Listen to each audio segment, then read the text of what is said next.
Good morning students. Today is 16th April and this is maths lecture for class 12 students. We are going to deliver 8th lecture on topic relations and functions. ठीक है, तो आज की class में सबसे पहले एक question कर लेते हैं इक्विवेलेंस क्लास के ऊपर। तो क्वेश्चन क्या है, show that the relation R in the set A जिसकी एंट्रीज है 1 2 3 4 5 given by r equals to a comma b such that mod a minus b is divisible by 2 is an equivalence relation. ठीक है, write all equivalence classes of R. मतलब इस question में हमें equivalence relation भी प्रूव करना है और ऑल इक्विवेलेंस क्लास लिखना है रिलेशन के ऊपर। चलो इसको सॉल्व करते हैं। क्या होगा इसका सॉल्यूशन? सॉल्यूशन कुछ ऐसे होगा कि हमें mod a minus b divisible by 2 है a comma b एलिमेंट पर, तो ये इक्विवेलेंस होना चाहिए। तो तुम लेट कर लो a equal to b equal to some constant where k belongs to set a, है ना। हमने दोनों की एंट्री अगर सेम कर दी तो क्या ये डेफिनेशन सेटिस्फाई हो रहा है? तो देखो, तो this implies mod a minus b equals to mod k minus k आ जाएगा, क्योंकि दोनों की जगह तो हमने क्या लेना है, k लेना है। Equals to 0 which is divisible by 2 which is divisible by 2। ठीक है, तो this implies k comma k, अगर ये डेफिनेशन को सेटिस्फाई कर रहा है इसका मतलब a equals to b equals to k allowed है where k belongs to. This implies k belongs to k exist in R for all k belongs to set A. So R is reflexive। समझ गए? k comma k belong कर रहा है सभी k के लिए, R reflexive हो गया। ठीक है, नाउ एज ऐसे बोलो as if mod a minus b is divisible by 2 then, अगर हम इसको रिवर्स भी कर दें, mod b माइनस ए कर दें, तब भी तो डिविजिबल हो जाएगा।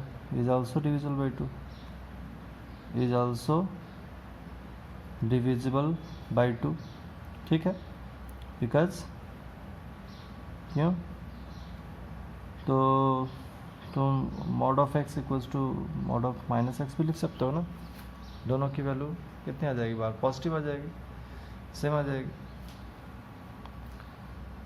बात समझ में आ गई?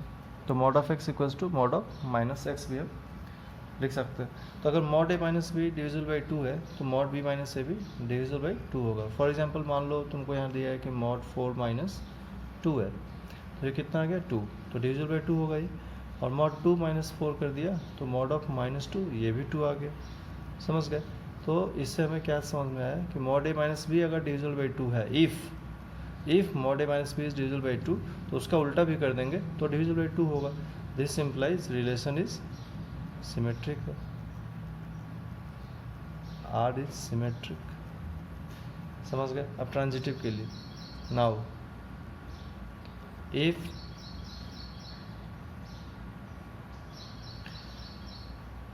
a comma b belongs to R implies belongs to relation implies mod a minus b is divisible by 2 and b comma c belongs to R implies mod b minus c is divisible by 2। तो हमें prove क्या कर देना है कि अगर a कमा भी बिलोंग कर रहा है, b कमा c कर रहा है, तो a कमा c भी बिलोंग करेगा। मतलब हमें ये प्रूव कर देना है कि a कमा c भी 2 से डिविजिबल होगा। तो then case 1 if a equals to even तो b शुड बी इवन, है ना। अगर a इवन होगा तो b को इवन होना पड़ेगा ना। Implies b should be even. ठीक है, अगर a को तुम इवन लेते हो तो b should be even, b should be even, and if b is even, अगर b इवन है तो c शुड बी इवन, क्योंकि इवन माइनस इवन होगा तभी तो ये डिविजिबल बाई 2 होगा। और हमने पहले लिख रखा है कि ये दोनों अगर रिलेशन में है तो वी वांट टू प्रूव कि a कॉमा c भी होगा। तो तुम तो पहले ही बोल रहे हो कि b comma c mod b minus c divisible by 2 है, और हमने a को लिया इवन, तो b भी होगा even, b should be even, है ना। और अगर b इवन हो गया तो c पर तो कंडीशन आ गया ना कि c को इवन होना ही पड़ेगा, क्योंकि इवन माइनस इवन इवन होता है। तो and if b is even c should be even, c should be even. तो दिस इम्प्लाइज, अब क्या हो गया, a इवन हो गया और c इवन हो गया, तो mod a minus c is also divisible by 2, mod a minus c is also divisible by 2। बात समझ में आ गई। एक और केस यहाँ पर हम लोग ले सकते हैं, केस 2 ले लेते हैं। तो देखो केस 2 क्या है, केस 2 ले लेते हैं कि if a is odd, if a is odd, अगर a को ऑड कर दिए तो देखो अगर तुम a को ऑड कर देते हो तो b को भी ऑड होना पड़ेगा, क्योंकि ऑड माइनस ऑड इवन आता है, तो डिविजिबल बाई 2 होगा। ठीक है, तो if a is odd then b should be odd, then b should be odd, b को ऑड होना पड़ेगा। तो this implies c is also odd, c is also odd, c अगर हमने बोला कि a ऑड है तो b को ऑड होना पड़ेगा, और अगर b ऑड है तो c को, समझ गए।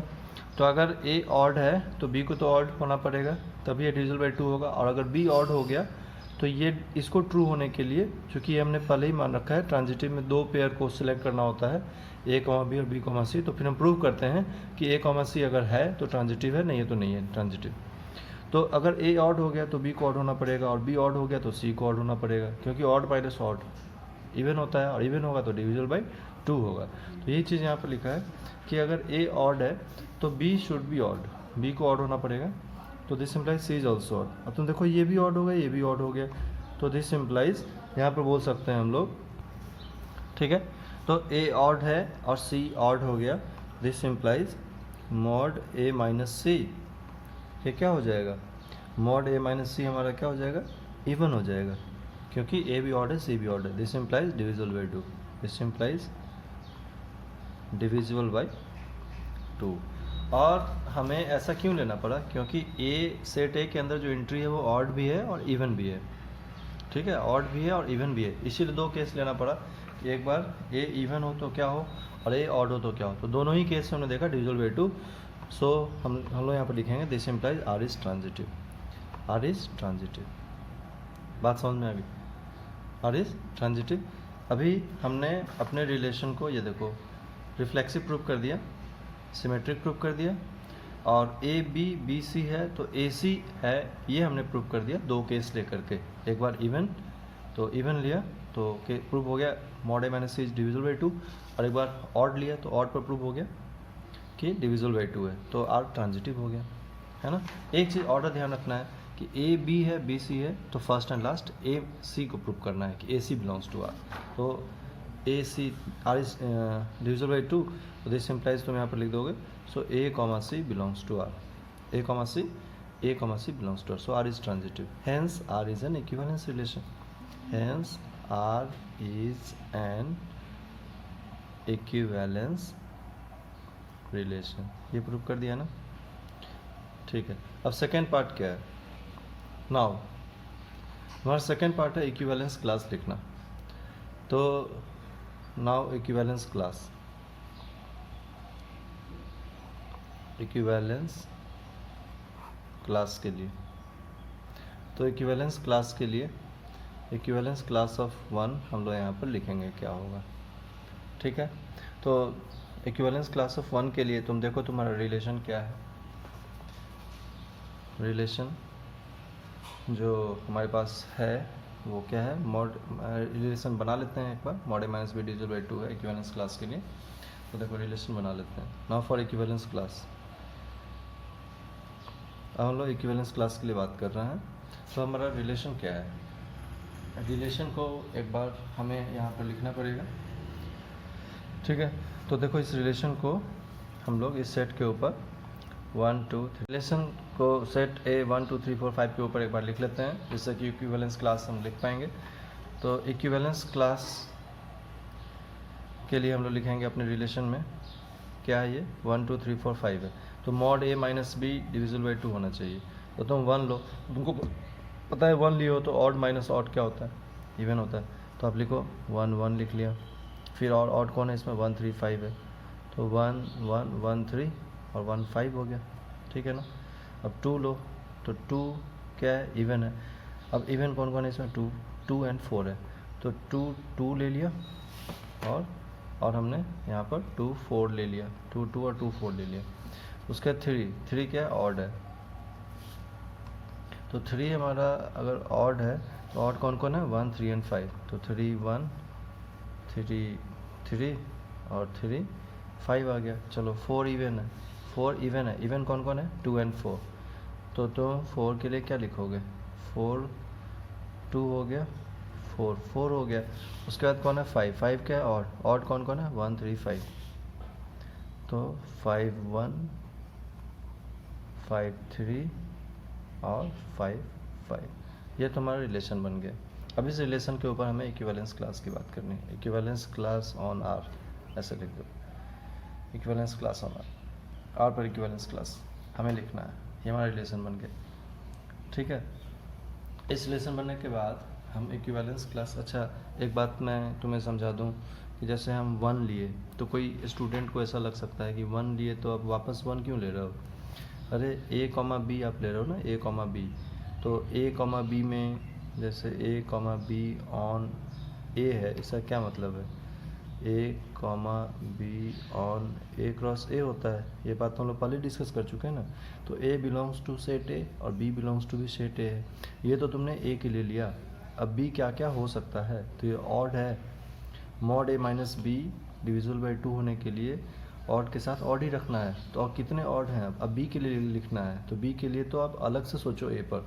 तो बी ऑड हो सकता है, कौन कौन है इसमें ऑड, 1 और 3। इसीलिए हमने लिया 1 1 1 3, 5 भी है तो 1 5। समझ गए ना। जैसे ये 5 लास्ट में मैंने 5 लिखा, 5 क्या है, ऑड है। ये तो ए के लिए लिखा।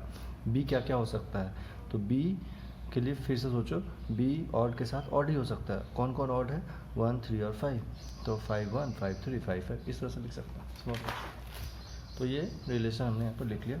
अब हमें इक्विवेलेंस क्लास लिखना है। इक्विवेलेंस क्लास ऑफ 1 मतलब 1 किससे किससे रिलेटेड है, 1 1 से रिलेटेड है, यहाँ लिखो। 1 3 से रिलेटेड है, लिख लो। 1 5 से रिलेटेड है, लिख लो। आगे बढ़ो, 1 3 से ऑलरेडी लिखा हुआ है, 1 5 से ऑलरेडी लिखा हुआ है। हो गया, बंद कर दो। ये हो गया इक्विवेलेंस क्लास ऑफ 1 हो गया। इक्विवेलेंस क्लास 2 का लिख लो। 2 किससे किससे रिलेटेड है, 2 कहाँ है, यहाँ। 2 2 से रिलेटेड है, 2 लिख लिया। 2 4 से रिलेटेड है, 4 लिख लिया। और कहाँ, 2 4 से लिखा हुआ। हो गया, बंद कर दो। इक्विवेलेंस क्लास ऑफ 3 क्या बना, 3 किससे किससे रिलेटेड है, 3 1 से 1 लिख लिया। 3 1 से लिखा हुआ। 3 3 से, 3 5 से लिख लिया। आगे 3 5 से लिखा हुआ। हो गया, बंद कर दिया। समझ गए। इक्विवेलेंस क्लास ऑफ 4 कहाँ तक लिखेंगे इक्विवेलेंस क्लास, सर हमें ऑल इक्विवेलेंस क्लास लिखने हैं ना। क्वेश्चन में रहता है कि राइट इक्विवेलेंस क्लास ऑफ 1, तो सिर्फ 1 का लिख देते हैं। या मान लो राइट इक्विवेलेंस क्लास ऑफ 4, तो सिर्फ 4 का लिख देते हैं। मैं बोला ऑल इक्विवेलेंस क्लास लिखो, तो सभी एलिमेंट्स के लिए पहले तुम लिखो। तो एलिमेंट्स क्या हैं, एलिमेंट्स हैं 1 2 3 4 5, तो सभी के लिए लिखना पड़ेगा। तो इक्विवेलेंस क्लास ऑफ 4 लिखना है। 4 का किससे किससे रिलेशन है, 4 का ढूंढो इसमें, यहाँ 4 का 2 से है, 2 लिख लो। और क्या है, 4 यहाँ है, 4 का 2 से है, ऑलरेडी लिखा हुआ है। 4 का 4 से है, 4 लिख लो। और तो कहीं नहीं, हो गया। इक्विवेलेंस क्लास ऑफ 5 लिख लो, कितना ईजी है देखो। इक्विवेलेंस क्लास ऑफ 5, 5 का है, 5 का किससे रिलेशन है, 1 से, 1 लिख लो। और क्या है, 5 का 3 से है, और 5 का 1 से लिखा हुआ है, 5 का 3 से लिखा हुआ है, 5 का 5 से लिख ले। अब बोलता है ऑल इक्विवेलेंस क्लास लिखो। ऑल इक्विवेलेंस क्लास का मतलब कितने तरीके के इक्विवेलेंस क्लास इसमें आए, तो देखो हो सकता है किसी दो एलिमेंट के लिए इक्विवेलेंस क्लास सेम आ जाए, जैसे 1 का इक्विवेलेंस क्लास में एंट्री 135 है और 3 की इक्विवेलेंस क्लास में भी 135 है और 5 के इक्विवेलेंस क्लास में भी एंट्री 135 है। तो इन सभी का इक्विवेलेंस क्लास सेम है, किसका, 1 का, 4 का और 5 का। सिमिलरली 2 का इक्विवेलेंस क्लास के अंदर 2 और 4 एंट्री है, 4 की इक्विवेलेंस क्लास में 2 और 4 है। तो ऑल इक्विवेलेंस क्लास क्या हुए, एक तो 135 हो गया, एक 24 हो गया। तो आप यहाँ पर लिखोगे this implies all equivalence classes are, यहाँ पर ऐसे लिख दो 1, 3, 5